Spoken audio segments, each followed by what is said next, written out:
Transmitiendo desde Ciudad Universitaria en la República de El Salvador. Sentido común. Sentido común. Programa conducido por Max Herrador. Iniciamos. Buenas tardes, ¿qué tal mis estimados radioescuchas? Desde la Ciudad Universitaria, su servidor Max Herrador, periodista y escritor independiente. Tenemos otra temática en esta cabina, donde la palabra es libertad. Tenemos de invitados ahora a Eduardo García, director de ProBúsqueda, y José Lazo Romero, de la Unidad de Incidencia y Organización. El tema que vamos a abordar ahora es la derogación de la ley de amnistía a un año de que la Sala de lo Constitucional derogó esta ley y traía muchas expectativas. ¿Qué tal, Eduardo? ¿Qué tal, José? Muy buenas tardes, amigos y amigas. Max, es un gusto estar en este espacio, hablando de un tema pues que sí, como tú lo decías, generó, ¿verdad? O había generado mucha expectativa, pero que al final, ¿verdad? Pues tenemos más de lo mismo, yo diría todavía con un agravante, ¿verdad? Que tenemos un año más de impunidad. Eduardo. Muy buenas tardes a todos y a todas que nos escuchan. Va a ser un placer hablar de lo que debió ser y no pudo ser, de lo que está pendiente, de los retos, de lo que significa la verdad, la justicia y la reparación, y del reclamo que tiene la Sala de lo Constitucional a los tres órganos del Estado por no haber acatado su sentencia. Bueno, como es de todos conocidos, mi tarea. Vamos a iniciar el análisis con mi tarea. Aquí estamos en la universidad y siempre me preparo aquí la tarea.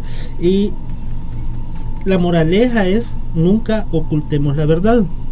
De lo simple a lo complejo. Trataré de iniciar este análisis sobre la derogada ley de amnistía en El Salvador hace un año. Esta ley se vendió a la sociedad como necesaria en su momento para la reconciliación después de los acuerdos de paz. Sin embargo, ¿cómo podría haber reconciliación sin pedir disculpas? ¿Cómo podría existir una verdadera dispensa sin confesar la verdad al ofendido? Por eso la justicia es necesaria en casos de crímenes graves, cuando el olvido es imposible, cuando la única forma de sanar esas heridas es a través del resarcimiento de los daños ocasionados. En realidad, el documento firmado entre la exguerrilla del FMLN y el gobierno del entonces presidente Alfredo Cristiani, lo que se llamó Acuerdos de Paz, jamás mencionó la ley de amnistía. Por lo tanto, el análisis de esta noche parte de que dicha ley fue un artilugio político para encubrir los crímenes de lesa humanidad y los excesos de la guerra civil, que en toda guerra sucede uno y en otro bando.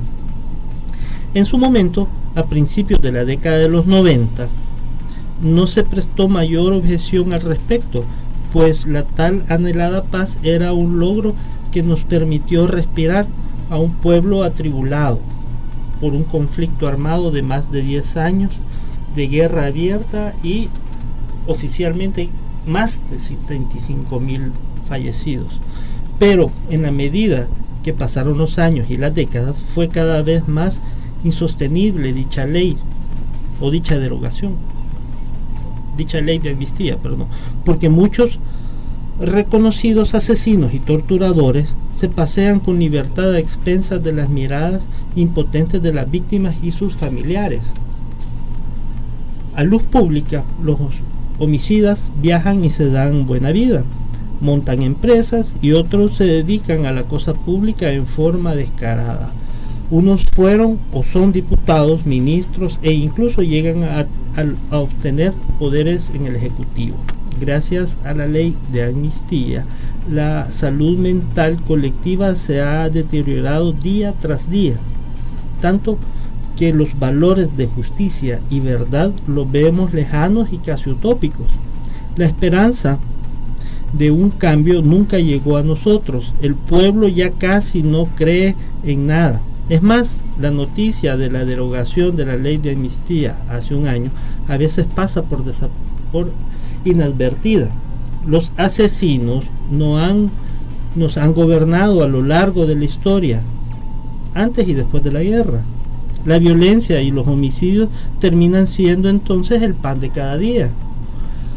Como conclusión general, me permito afirmar, más allá de las mordazas de los medios de comunicación, la derogación de la ley de amnistía no atenta contra ideologías ni contra las personas de izquierda o derecha, para que no caigamos en un dime que te diré de los partidos, más que todo que ya estamos casi llegando a otra coyuntura electoral. Tampoco es lesiva a nuestro sistema político, como algunos analistas o líderes de opinión afirman. A los únicos que lesiona esta derogación es a los asesinos, y en forma especial a los que tienen una cola larga que patear. Esta es una oportunidad para que nos sacudamos de una vez por todas ese mal karma que hemos arrastrado por décadas, ese cáncer que carcome profundo a la sociedad salvadoreña. Cortemos de tajo el mal de la raíz, que es en ese segmento la clase política que tanto nos hace daño, y demos un paso a nuevos liderazgos que surjan tanto en el seno de la sociedad civil, así como en el relevo generacional justo y necesario de los partidos políticos. Bueno, esa fue mi tarea. No sé, yo a los profesores que vienen les pido una nota, pero ustedes, ¿qué nota me darían?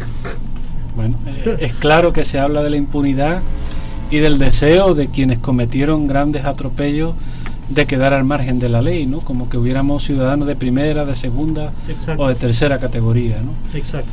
Es inconstitucional, porque la Constitución, que es la que nos rige como ley suprema en el país, dice que todos los ciudadanos somos iguales ante la ley, sin distingo de raza, de credo o de cultura, ¿verdad? Entonces, apelar a la distinción, a la lucha de clases, me parece un error a estas alturas de los tiempos.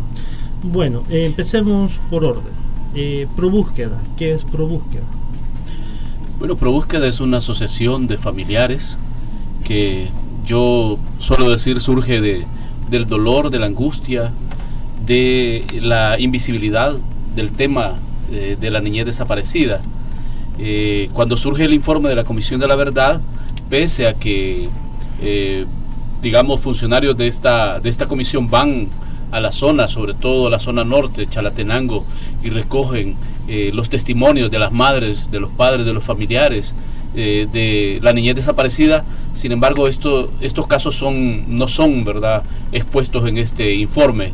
Entonces es ahí cuando los familiares, las madres especialmente, y aquí es importante, como siempre, destacar la lucha, ¿verdad?, valiente, digamos, de nuestras madres, ¿verdad?, que salen al encuentro de esa realidad nuevamente y pues empiezan a preguntar, bueno, ¿y qué pasa, no, con nuestros casos? ¿Qué pasó, verdad, con todo lo que dijimos y lo que había pasado con la niñez desaparecida?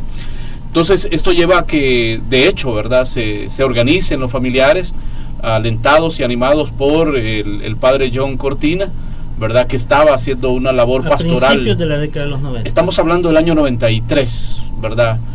Prácticamente cuando aparece, se da a conocer el informe de la Comisión de la Verdad, y estos casos, insisto, no se reflejan en este informe. Probúsqueda es una ONG, una organización sin fines de lucro. Exactamente. Ok, bueno, definido esto, ustedes le han dado seguimiento a muchos casos. En esta ocasión creo que nos pasaríamos más de una hora hablando de todas las injusticias que ven, pero centrémonos en el análisis de la pregunta, Eduardo. ¿Qué ha pasado un año después de la derogación de la ley de amnistía? Bueno, un año después de la derogatoria de la ley de amnistía, estamos en la antesala de la derogatoria de la amnistía, ¿no?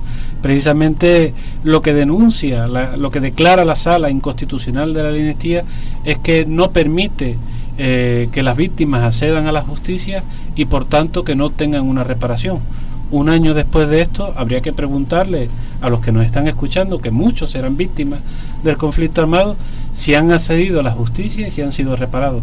La respuesta es un no contundente. Entonces, a un año después de la ley, de la derogatoria, de la inconstitucionalidad de la ley de amnistía, tenemos que las víctimas todavía no están accediendo a la justicia, que el Estado no está tutelando sus derechos como lo pudiera tutelar de cualquier otra persona, y que por tanto no están recibiendo una reparación. El gobierno actual, no gobiernos anteriores, el gobierno actual, tú en otras entrevistas me habías afirmado de que había tenido mayor apertura, que incluso se había formado una comisión, ya un organismo ya directamente, una secretaría, ¿fue? Un consejo. Un consejo para buscar un mejor, para buscar víctimas, o para reencontrar personas. Efectivamente, el gobierno anterior y este sancionaron un decreto ejecutivo, el decreto 204, que propicia la reparación de la víctima. ¿Qué ha hecho este consejo? Este consejo ha logrado censar a cerca de 6.000 víctimas, ¿verdad? Y ha dado algunas indemnizaciones económicas que a nuestro juicio no son gratificantes, ¿verdad?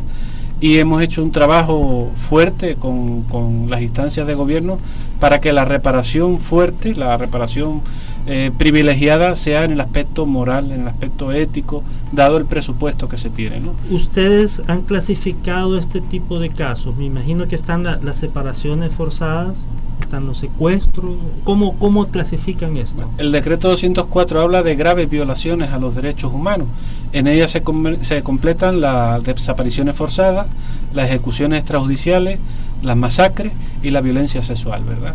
También se considera un grave atropello a los derechos humanos. ¿Secuestros de niños en qué lo podríamos clasificar? La desaparición forzada.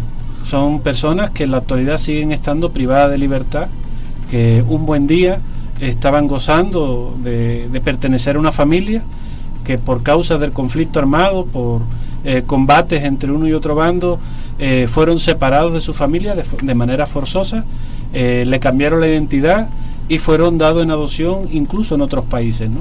Son personas que no tienen la conciencia de quiénes son su familia biológica, muchos de ellos la buscan, al igual que su familia, sus seres queridos los están buscando. Ustedes conocen muchos de estos casos, conocen también a los victimarios, o sea, a los bandas de secuestradores de niños. Bueno, ¿Qué hay de la justicia hacia estas personas? En la desaparición forzada de la niñez intervinieron muchos actores. En primera instancia podemos decir que los cuerpos represivos del Estado, cuando allanaban casas de seguridad donde había niños, en el combate, en las zonas de combate donde la Fuerza Armada sustraía deliberadamente a niños, niñas, la Cruz Roja salvadoreña, que acopió niños y los entregó, las aldeas o los albergues temporales que también dieron niños en adopción, privados, públicos y religiosos, un sinfín de abogados, del cual tenemos una lista bastante ostentosa de abogados, notarios, jueces, procuradores o procuradoras de la República, ¿verdad?, que también intervinieron mediante oficio para facilitar esa desaparición de esos niños y darle continuidad a este crimen. ¿Qué hay de estas personas? Vuelvo a preguntar. Estas personas siguen en anonimato. En libertad. En libertad. No ha habido una investigación seria que individualice, ¿verdad?, que diga la gravedad del delito y por tanto haya una condena, una sanción. Inevitable la pregunta: ¿esta comisión que ha formado el gobierno es cosmética o en realidad, desde el punto de vista de ustedes que están en el ajo, cómo la califican? Es un consejo de reparación que busca, ante la ineficacia del órgano de justicia de individualizar y sancionar a los responsables y de medir el grado de afectación de las víctimas, el que éstas, sin pasar por ese circuito, puedan ser reparadas. Claro, sin pasar por ese circuito de justicia. Ajá. Porque no depende del órgano ejecutivo, son 3 órganos independientes. Ajá. Los que hay en el Estado, ¿no? Pero si la ley de amnistía ya fue derogada, tendría que pasar. Tendría que pasar, efectivamente. Por eso nosotros traemos una propuesta para el 31 de agosto, que la vamos a presentar en la Asamblea, que ha sido ampliamente trabajada con las propias víctimas del conflicto armado, sectores de derechos humanos, iglesias, que busca la reparación y el evaluar el grado de afectación que tienen las víctimas para que en función de ese grado de afectación sean reparadas. Y busca conocer la verdad, que se acceda a la justicia y que por tanto haya una reparación. Y ojo, amigos radioescuchas, que nos sintonizan y nos oyen a través de la web especialmente, y que están más allá de las fronteras. Ojo, esto de las víctimas y los victimarios va más allá de los partidos políticos, va más allá del FMLN, que fue el involucrado en la guerra, y va más allá del ejército, en el sentido de que hay de uno u otro. ¿Me equivoco? No, efectivamente.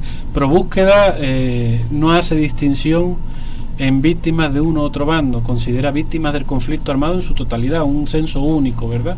Y por tanto, dentro de nuestros expedientes figuran tantos niños desaparecidos en manos de las guerrillas como en manos del Estado en su momento, ¿no?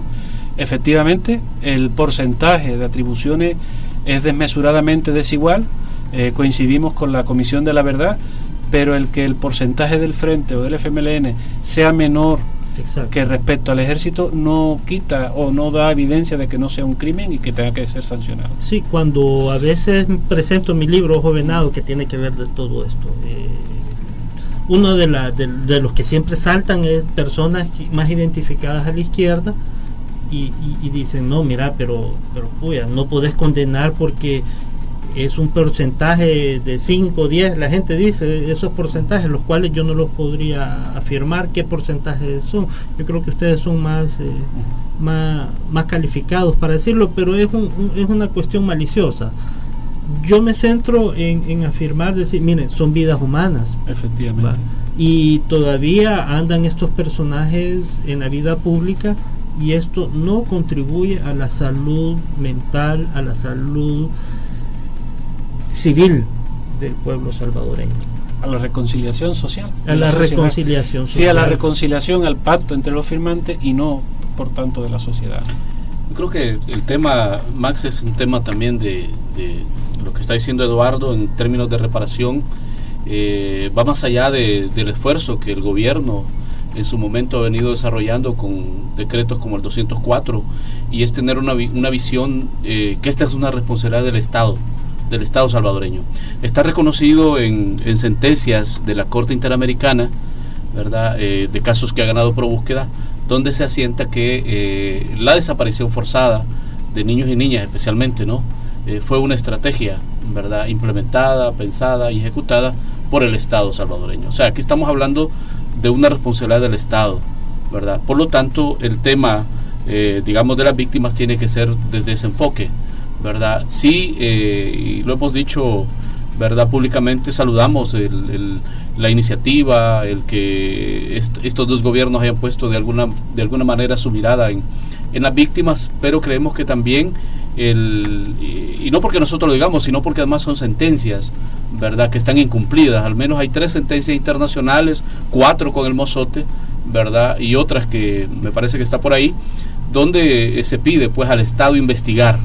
En el caso de las sentencias de niñez desaparecida, siempre el elemento común es, ¿verdad?, se pide que el Estado investigue, que dé con el paradero, ¿verdad?, que ponga ya en resoluciones de corpus, pues que se dé la información necesaria para dar, ¿verdad?, con el paradero de esta niñez desaparecida.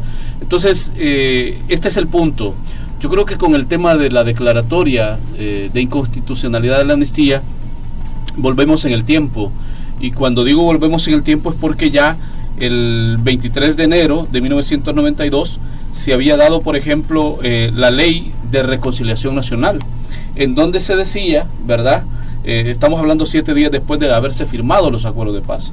Ahí se decía que, tomando como base los acuerdos de paz, estos contemplan, o esta Ley de Reconciliación Nacional contemplaba que no gozarían de la amnistía las personas que, según el informe de la Comisión de la Verdad, hubieran participado en graves hechos de violencia ocurridos desde el 1 de enero de 1980, cuya huella sobre la sociedad reclama con mayor urgencia el conocimiento público de la verdad. O sea, ya esta ley, y esta es la que está vigente ahora, luego que se ha derogado la amnistía, esta ley de reconciliación nacional. Entonces hemos regresado, ¿verdad? Se han hecho tan mal las cosas en este país que hemos tenido que regresar 24 años después, porque la sala en esta sentencia de inconstitucionalidad vuelve a esta ley de reconciliación nacional.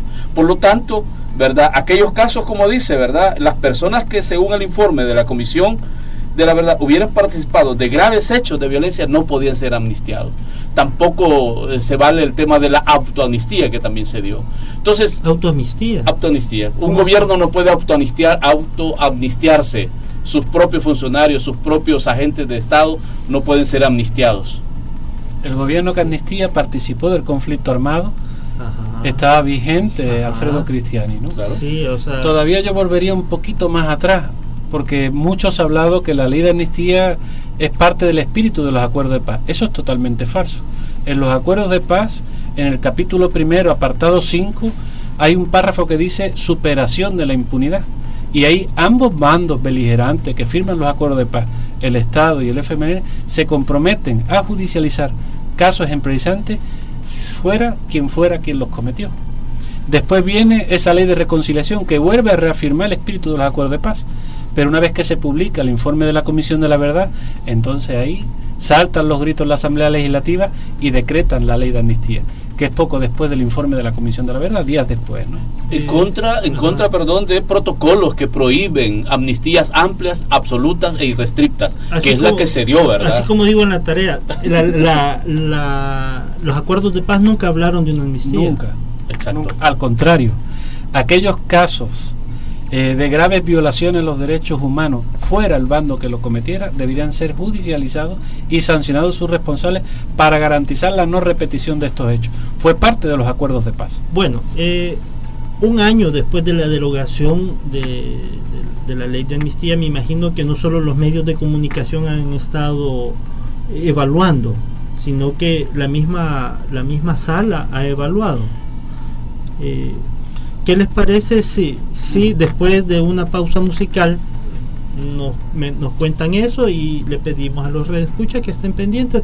Tenemos música de Yolocambaíta en conmemoración a 100 años estamos cumpliendo natalicio de Monseñor Arnulfo Romero Galdames. Si él estuviera vivo, tuviese 100 años y estaría vivo de seguro, si no lo hubieran arrebatado.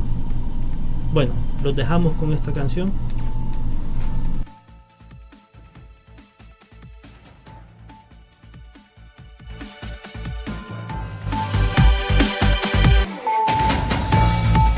Sintoniza todos los martes, 6 de la tarde. Sentido Común. Sentido Común. Un programa de diálogo político que promueve propuestas, desarrollo, progreso, estudio y lucha. Sentido Común. Martes, 6 de la tarde. Solo por YSUS, la voz del alma mater.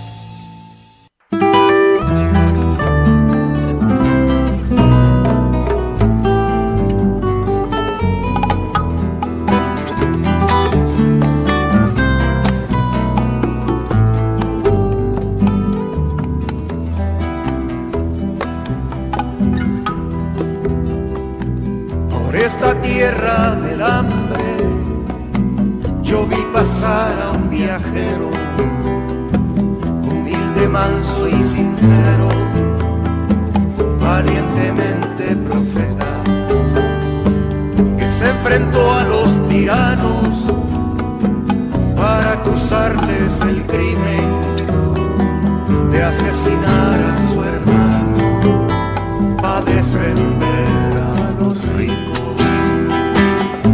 Matar al profeta, pero su voz de justicia no, y le encuentran el silencio, pero la historia no callará, y le encuentran el silencio, pero la historia no callará.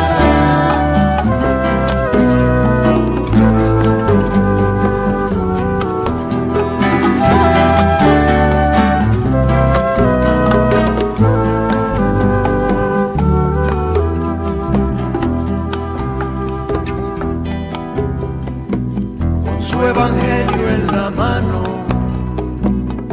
Monseñor Romero quiso hacer justicia y la hizo, pero no gustó al villano, porque su voz fue el aliento que defendió al campesino, iluminando el camino, la libertad de este pueblo. Podrán matar al profeta, pero su voz de justicia no, y le impondrán el silencio, pero la historia no callará, y le impondrán el silencio, pero la historia no callará.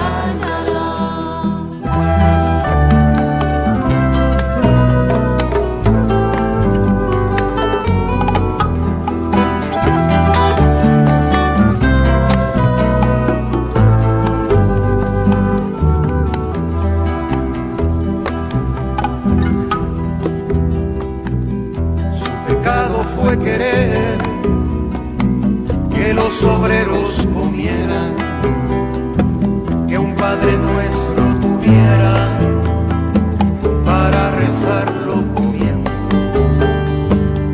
Cuando Dios no hace justicia, porque no entienden los ricos, de los pobres sale el grito que aprendieron del profeta.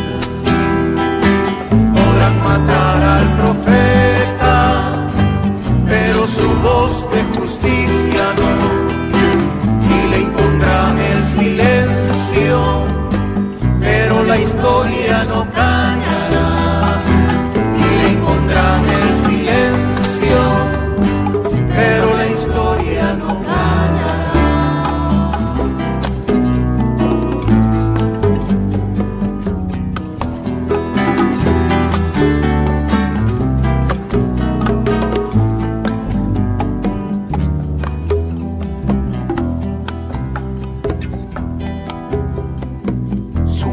No es coincidencia, deben temblar los tiranos, son ellos los que en sus manos llevan la mancha del crimen, y toda la oligarquía, torpes de tanta demencia, han firmado su sentencia, comienza ya su agonía.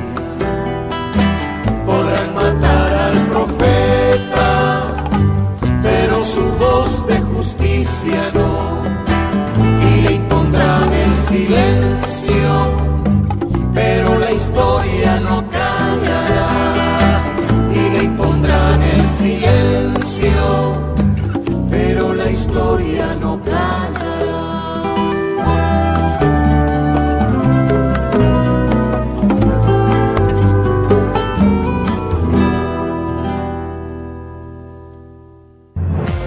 Desde la primera casa de estudios superiores en El Salvador, desde Ciudad Universitaria, transmitimos Sentido Común, un programa que promueve diálogo, propuestas, desarrollo, progreso, estudio y lucha.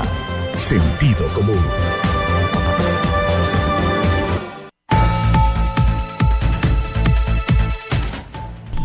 Sí, eso es lo que somos, estudio y lucha, porque también el estudio es investigación, y investigar significa también darnos cuenta de nuestra memoria histórica. ¿Qué tal le gustó la canción de Yolocamba y Franklin Quesada? No pasa de tiempo, ¿verdad? Siempre está ahí. Sí, Franklin, una gran persona. Precisamente me voy a tomar un ratito de la entrevista para contarles de que después de esta entrevista a las 7 salimos allá a la Casa Tomada, porque a las 8 está Franklin en un recital musical, también en un concierto conmemorativo al natalicio de Monseñor Romero, así que está el radio escucha invitado, por si nos quiere acompañar allá a Franklin. Bueno, teníamos una pregunta ahí en el tintero. pasó un año de la derogación de la ley de amnistía. La Corte Suprema de Justicia ha evaluado esto o solo se ha quedado en medios de comunicación. Hizo una revisión de sentencia y mandó llamar a la Fiscalía General de la República, a la Asamblea Legislativa, a la Procuraduría para la Defensa de los Derechos Humanos, el Consejo y al Ejecutivo, al presidente, ¿verdad?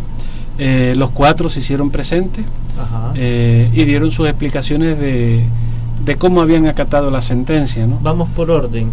Primero, ¿qué dijo la Fiscalía?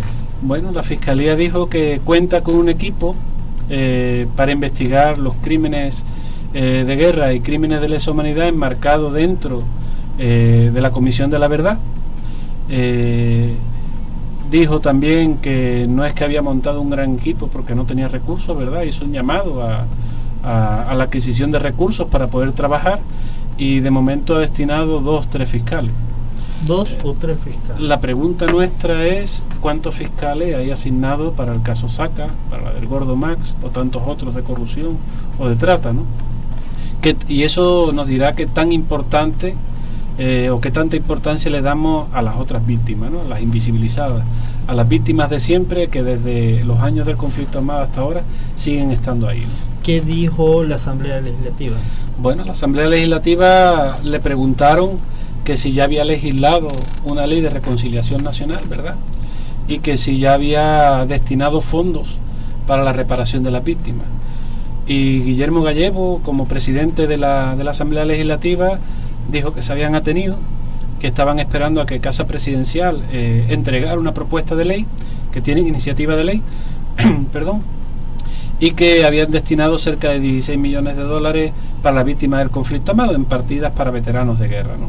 Con lo cual se denota que no es capaz de distinguir entre víctimas y veteranos de guerra.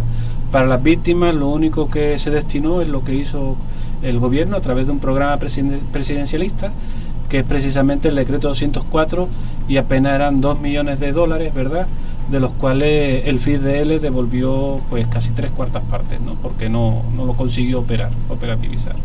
Qué tristeza. ¿Qué dijo el Ejecutivo a través del presidente de la República? Bueno, que estaba esperando que la Asamblea Legislativa redactara esa ley de reconciliación, que era competencia de la Asamblea Legislativa y no del Ejecutivo, ¿verdad?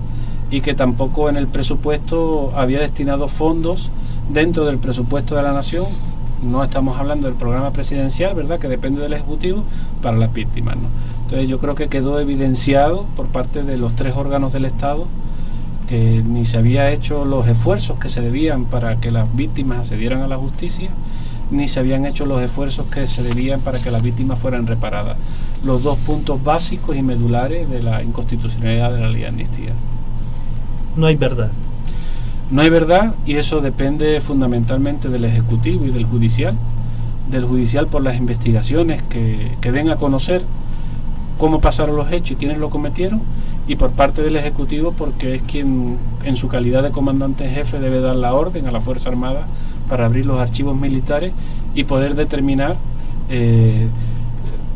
quiénes fueron los que dieron las órdenes en masacres, en desapariciones, etcétera. Si yo en mi tarea tuve, no sé, ¿cuánto me puse? ¿Cuánto me pones en mi tarea? 8.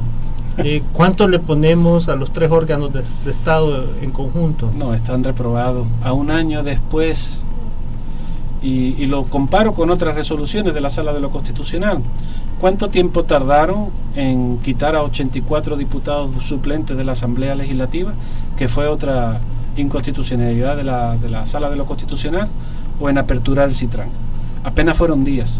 Incluso en legislar para las elecciones pasadas, ¿no? Apenas fueron días. Sin embargo, pasaron más de 12 meses, 1 año y 1 mes, y no se ha hecho absolutamente nada, ¿no? Eso demuestra la falta de voluntad que tenemos de cara a la sociedad como Estado en su conjunto. Yo siento de que tenemos líderes de opinión que están salpicados. Siento de que tenemos miembros de la sociedad civil salpicados a través de ONG que se prestaron a esto del tráfico de niños y andar encubriendo. Siento de que hay políticos que están salpicados. y parece que nos han estado gobernando personas que están salpicadas en esto. Entonces el problema es que la violencia y los homicidios terminan siendo nuestro pan de cada día. En eso consiste la impunidad. Y lo que no traemos a cuenta es que la impunidad es incluso perversa consigo misma, porque a la hora de denunciar todo esto también salen señalados, aunque la misma impunidad los libera, ¿no? La justicia camina hacia adelante. En corto, veamos, solo para documentar esto, el ejército ocultaba información en forma sistemática, me estabas explicando fuera del micrófono. ¿Me podrías ampliar esto? Sí, cuando desnudamos el patrón de desaparición forzada de niñez, tenemos que tener en cuenta la sistematicidad y lo sistémico de cómo se procedió a desaparecer los niños. Por ejemplo, el aparato del Estado, el sistema era utilizado para que no se conociera el paradero de los niños, la negativa cuando llegaban a unos albergues, cuando el juez le daba otro nombre por sentencia judicial a un niño, cuando sacaban nuevas partidas de nacimiento, cuando se basaban en una ley de adopciones que era irregular para dar en adopciones con facilidad incluso al extranjero, ¿verdad?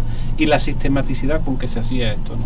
O sea, el aparato de Estado, no solo los órganos de justicia, las municipalidades, los ministerios, eran ocupados para guardar el silencio y para facilitar la trata de estos niños. Y ocupaban a la Fuerza Armada, ocupaban a la Cruz Roja para nutrir de niños al sistema, ¿no? A diferencia... La Cruz Roja. La Cruz Roja salvadoreña, correcto. A diferencia de la guerrilla tiene elementos, ¿verdad?, que cometieron abusos, que cometieron crímenes de guerra, que no necesariamente respondían a una estructura militar, a una cadena de mando tan clara como la tiene la Fuerza Armada, por ejemplo. ¿Cómo la tuvo o la tiene? Como la tuvo y la tiene. Okay. La Fuerza Armada tiene una cadena de mando y en un cuartel no se mueve una hoja si el comandante del cuartel no lo ordena y no es de su conocimiento. Y por tanto, y en eso basta con ver los periódicos de la época y nos vamos a dar de cuenta cómo eran acciones planificadas, no eran acciones en movimiento y que se planificaban sobre el terreno, eran debidamente planificadas. De hecho, por ejemplo, cuando en octubre del 81 se derriba el Puente de Oro, 15 días después se inicia un gran operativo de gran magnitud a ambos lados del río Lempa, ¿verdad?, de márgenes del río Lempa, que sube hasta Chinchontepeque y hasta San Agustín, 3 calles, ¿verdad? Eso fue planificado, fue articulado.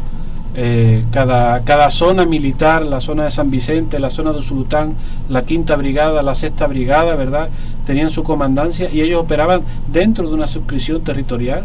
Era el comandante responsable del destacamento de la brigada quien daba las órdenes, estaba supeditado al destacamento y por debajo de ellos estaban los batallones, a excepción de los batallones de élite que estaban subyugados al propio ministro de Defensa, ¿no?, y al viceministro de Defensa. O sea, estaba todo tan coordinado, tan claro, que da cuenta de la intervención, cómo utilizaban los batallones de las brigadas, los destacamentos para contener a la población y a los batallones élites para hacer las canalladas, las carnicerías que hacían sobre el terreno con población civil desarmada.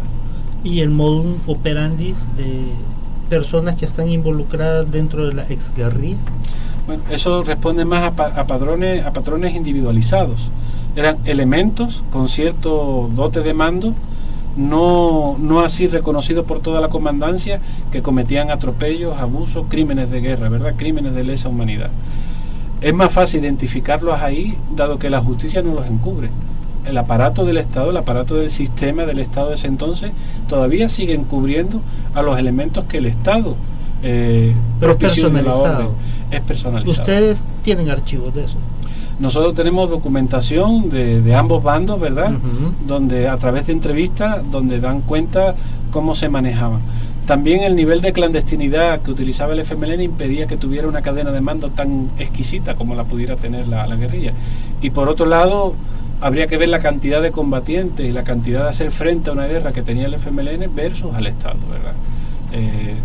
El FMLN podrá reconocer que no se desmovilizaron más de 10 o 11.000 guerrilleros en el 92.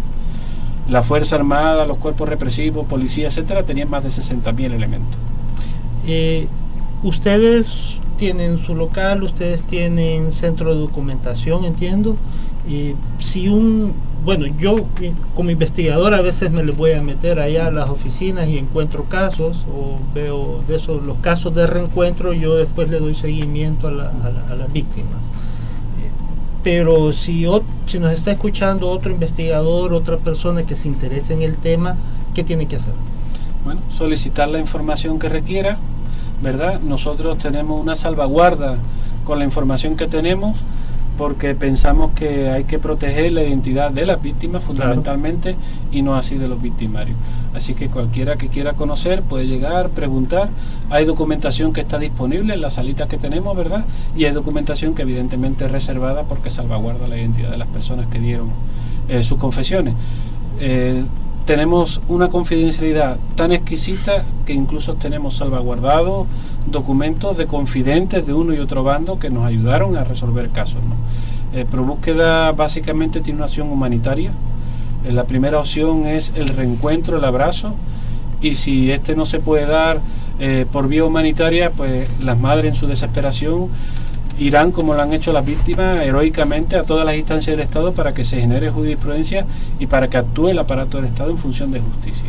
Bueno, hablemos de futuro, hablemos de los eventos que ustedes tienen a corto, mediano y largo plazo, de sus proyecciones, pero después de una pausa musical tenemos otra canción conmemorando el natalicio de Monseñor Romero, también de Yolocamba Ita, y bueno, nos las ha cedido gentilmente nuestro amigo Franklin Quesada.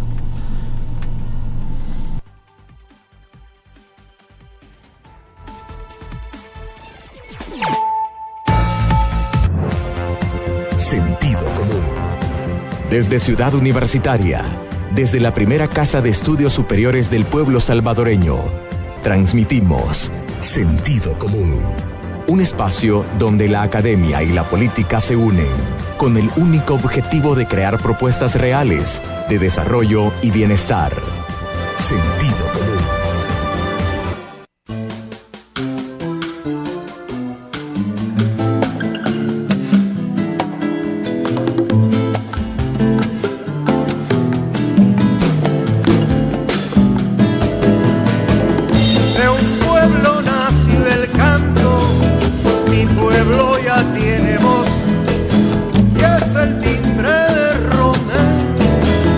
El que rumba por vos.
Wind Machine. Rumba tu rumba rumbero, rumbala con sabor.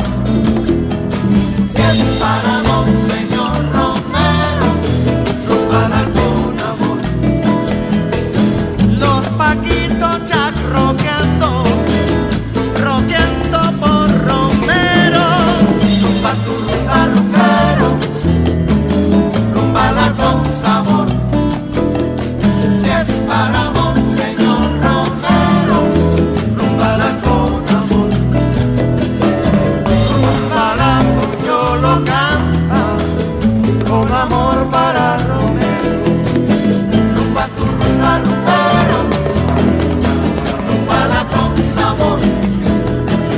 Si es para Monseñor Romero, rumbala con amor. Rumba tu rumba rumbera, rumbala con sabor. Si es para Monseñor Romero, rumbala con amor.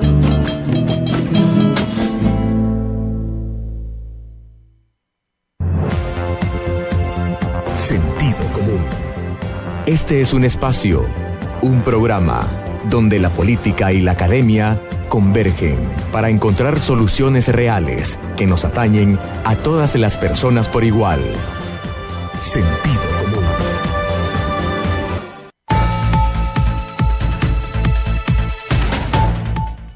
Hola, ¿qué tal? Ya estamos en la noche. Buenas noches. Empezamos en las tardes, ¿verdad? Buenas tardes, pero ya estamos de noche. Estas noches cálidas, tropicales, húmedas de San Salvador son especiales. Y bueno, hablando aquí con Eduardo García y con José Lazo de Pro Búsqueda, hemos estado en esto de, no sé si reír, llorar, tragicomedia, de ver cómo la justicia no camina y no camina bien, o si camina lento. Habíamos quedado en Pro Búsqueda hacia dónde va, no es que vayan ustedes, sino que hacia dónde lo lleva esta manejada de situaciones. Bueno, quizás hay dos preguntas que podríamos hacernos, y es la primera: ¿cómo están las víctimas, no? Después de 25 años de acuerdos de paz. ¿Qué es lo que...? Pues para nosotros desde Pro Búsqueda es un sentimiento, pues, a veces de impotencia, pero en medio de esa impotencia también de fuerza y de esperanza, porque las víctimas han sido generadoras, ¿verdad? Bueno, decir que están, pues, agotadas, ¿verdad? Muy enfermas, y pues en el peor de los casos también falleciendo, ¿verdad? Y esa es la impotencia que sentimos, que se nos están yendo sin poder conocer la verdad, ¿verdad? Sin respuestas a esas preguntas terribles: ¿qué pasó? ¿Por qué pasó? ¿Verdad? ¿Dónde están en el caso de los y las desaparecidas, ¿verdad? Desaparecidos. Entonces, pero digo, en medio de eso, pues también las víctimas, ¿qué han hecho? ¿Verdad? Pues en estos 25 años han estado presentes, han estado denunciando, han sido, creo yo, la conciencia, la dignidad de esta sociedad, de este pueblo, ¿verdad? Pues sufrieron la violación a sus derechos fundamentales en las distintas formas, ¿verdad? Y a pesar de eso, pues creo yo, tienen una generosidad increíble, porque por hablar de Pro Búsqueda, más de 435 casos, ¿verdad? Resueltos. Algo decía Eduardo, y pues ninguna madre, ningún padre, ¿verdad?, ha pedido cárcel para alguno de estos que cometieron estos graves hechos. Eso creo yo, dice mucho de la generosidad, y yo diría no solo de las víctimas que acompaña Pro Búsqueda, sino de todas las víctimas, ¿verdad?, en general. Entonces, las víctimas han estado trabajando, han estado dando, pues, esta lucha por estos tres derechos fundamentales, ¿verdad?, que les asisten, como es la verdad, la justicia y la reparación. Entonces, creo que han construido, yo diría que de todos los sectores de la sociedad, podemos destacar que las víctimas del conflicto son las que han generado yo diría, una institucionalidad. Miremos entonces cuántas sentencias, ¿verdad?, se han ganado y no porque hayan, digamos... Contemos lo bueno y no lo malo. Exacto, ¿verdad? O sea, sino porque realmente en este país nunca fueron y nunca han sido escuchadas. Entonces, cuando este país ha negado esta justicia, han tenido, ¿verdad?, que cruzar la frontera y buscar, ¿verdad?, lo que el derecho internacional, lo que el sistema internacional de derechos humanos les permite. Han usado la institucionalidad, han usado las herramientas, ¿verdad?, los organismos y los instrumentos que les ampara, pues, y esta verdad ha ido quedando. Entonces yo creo que esto es lo importante de decir de las víctimas, ¿verdad? No han estado en un estado pasivo, ¿verdad? Podríamos decir, como mucha gente podría pensar, con el perdón, ¿verdad?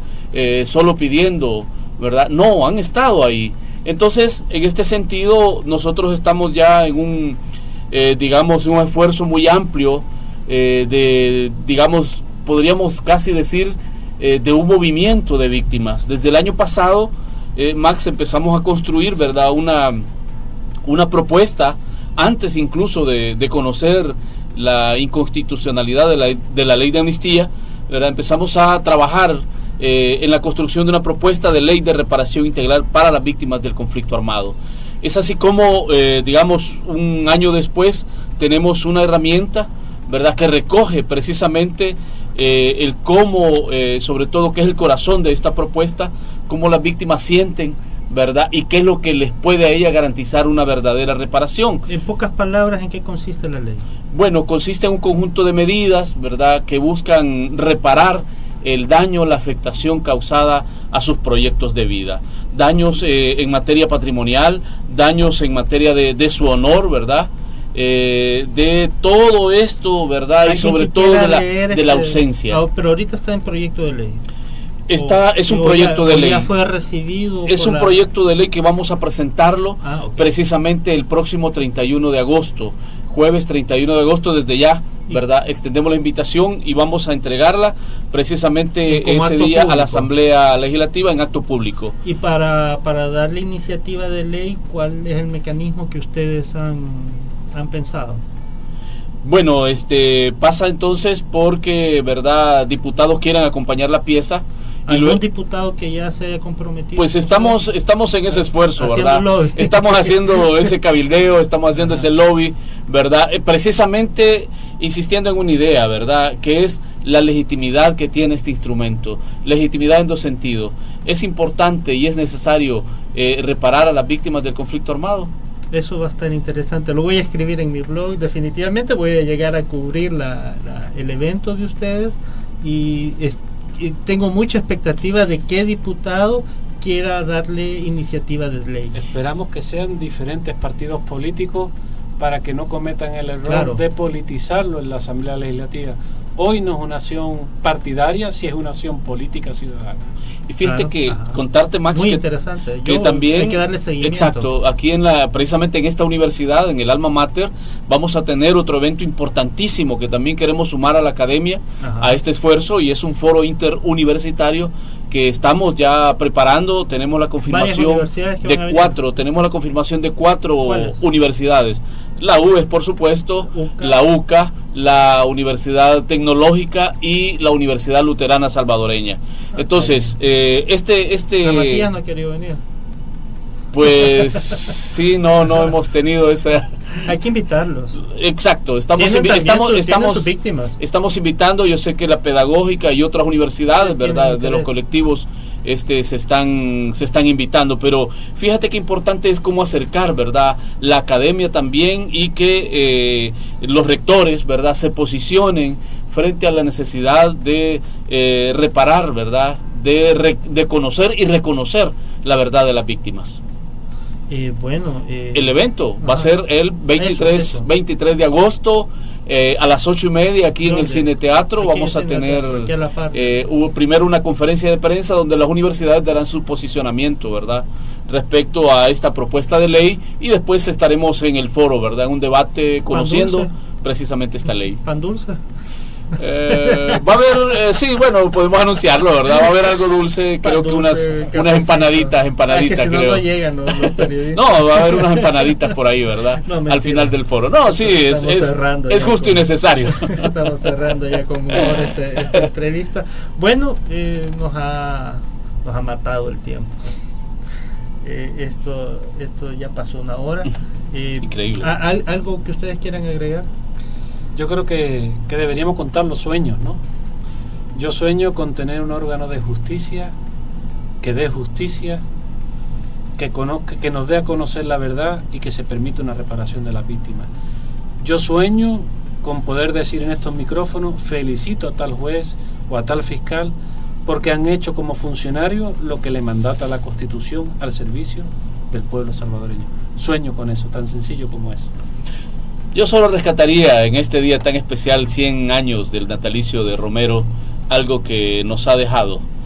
No hay paz fuerte sin una verdad que la sustente.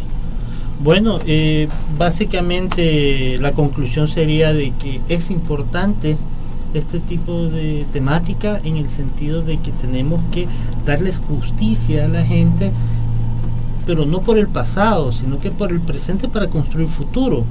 Yo ya lo dije, esta es la tercera vez que lo digo en el programa. Si asesinos nos han gobernado a lo largo de la historia, la violencia y los homicidios terminan siendo nuestro pan de cada día, que son las noticias que nosotros vemos. Entonces, si no necesitamos conocer esa verdad, necesitamos hacer justicia, y así como ustedes lo han planteado, estamos en una situación donde no vemos con claridad los hechos, y lo que queremos, las personas, lo que queremos es ver con claridad la realidad. Esa sería nuestra conclusión. Bueno, los dejo, y este sentido común, mis estimados radioescuchas, caminemos y comportémonos en sentido común. Muchas gracias. Muchas gracias por estar aquí.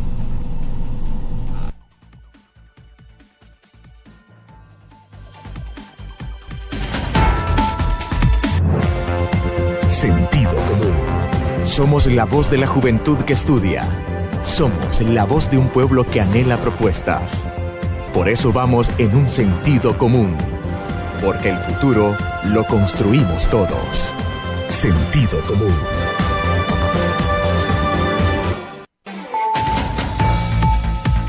Hemos finalizado Sentido Común. La invitación es para que nos escuches la próxima semana, martes a las 6 de la tarde. Sentido Común.